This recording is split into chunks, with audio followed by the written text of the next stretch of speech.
Hello मित्रांनो, स्वागत आहे तुमचं माझ्या मिनी ब्लॉगमध्ये। तुम्हाला तर माहीतच आहे, आज आहे 26 जानेवारी आणि आपण चाललो झेंडावंदनसाठी। झेंडावंदन नंतर सगळी लहान मुलं बघा ना कशी प्रसादाची वाट पाहत आहेत। यांना पाहून तर मला माझ्या शाळेचेच दिवस आठवले बाबा। तुम्हाला पण आठवले का? कमेंटमध्ये नक्की सांगा।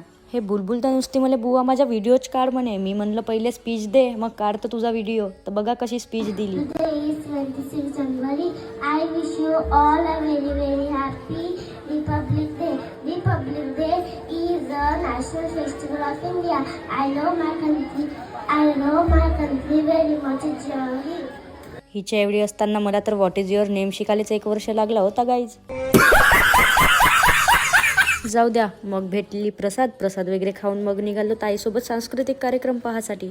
पण इकडे येऊन तर पाहतो तर इकडे तर भाषणच चालू होते। हे भाषण ऐकासाठी मला खूप कंटाळा येतो। कायच्या सो पण आमचा बापू मस्त खुश आहे, मस्त टाळ्याच वाजवत आहे बापा। मग काय झाली डान्सची सुरुवात आणि आम्हाला वाटलं हे सगळ्या मुली आहेत, पण नाही गाईस, ते जे साडी लावून आहेत ना ते सुद्धा मुलंच आहेत। एवढा सुंदर डान्स तर आम्ही पण नाही करू शकत गाई, जेवढा या मुलांनी करून दाखवला। पहा ना किती सुंदर शेतकऱ्याच्या याच्यावर डान्स करत। इकडे 2 डान्स बरोबर पाहून नाही झाले ते सलोनी म्हणते ताई मला भूकच लागली। मग काय, हिला घेऊन गेलो साबुदाणा वडा खासाठी, क्योंकि लाडले पहिले पेट पूजा फिर काम दूजा। चला भेटूया नेक्स्ट व्लॉग मध्ये। Like, comment, share, subscribe. Bye bye.